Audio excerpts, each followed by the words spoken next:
শ্ৰদ্ধাৰ ৰাইজ, আজিৰ এই দিনটোত মই কেইবাটাও বিন্দুৰ ওপৰত কেইটামান দিশৰ ওপৰত আপোনালোকৰ দৃষ্টি আকৰ্ষণ কৰিম।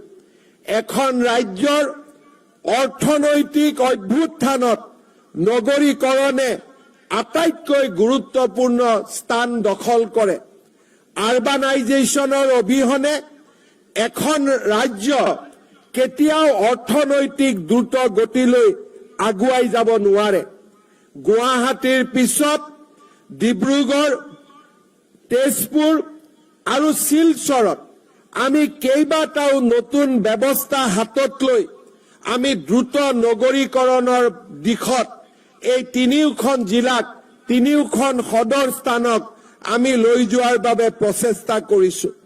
মই ইতিমধ্যে কৈ অহাৰ দৰে ডিব্ৰুগড়ত অসম বিধানসভাৰ নতুন ভৱন নিৰ্মাণকে আদি কৰি ইনফ্ৰাষ্ট্ৰাকচাৰ ডেভেলপমেণ্টৰ জৰিয়তে আমি অহা 3টা বছৰৰ ভিতৰত ডিব্ৰুগড়ত অসমৰ দ্বিতীয় ৰাজধানী তথা মহানগৰৰ ৰূপে আমি লৈ যাব বিচাৰিছো।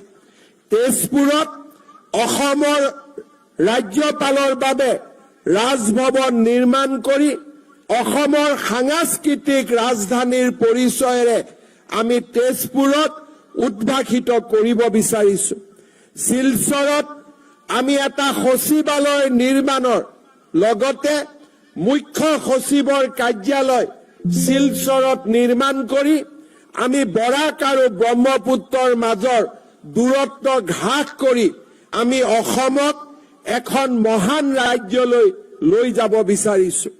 ইয়াৰ উপৰিও মাজুলী যোৰহাটৰ ওপৰত দলং, নুমলীগড় আৰু গহপুৰৰ মাজত আণ্ডাৰ ৱাটাৰ টানেল, ব্ৰহ্মপুত্ৰৰ তলেদি আণ্ডাৰ ৱাটাৰ টানেল, কাজিৰঙাৰ ওপৰেদি এলিভেটেড কৰিডৰ, মৰিগাঁও আৰু দৰঙৰ মাজত নতুনকৈ ব্ৰহ্মপুত্ৰৰ ওপৰত দলং, নাৰেংগী আৰু কুৰুৱাৰ মাজত সংযোজনেৰে গুৱাহাটীৰ উত্তৰ পাৰ আৰু দক্ষিণ পাৰক সংযোজন আৰু ধুবুৰী আৰু গোৱালপাৰাৰ মাজত ফুলবাৰীৰ দলং নিৰ্মাণেৰে বাংলাদেশ, অসম, ভূটানৰ মাজত ইকনমিক কৰিডৰ নিৰ্মাণৰ দৰে আমি দূৰগামী পদক্ষেপ হাতত লৈছো।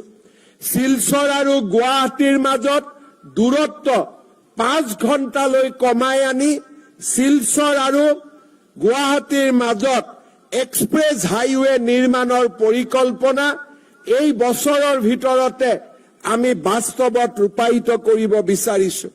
ডিব্ৰুগড় আৰু গুৱাহাটীৰ মাজত থকা 8 ঘণ্টাৰ দূৰত্বক আমি 5ৰ পৰা 6 ঘণ্টালৈ হ্ৰাস কৰিবৰ বাবে গুৱাহাটী আৰু ডিব্ৰুগড়ৰ মাজত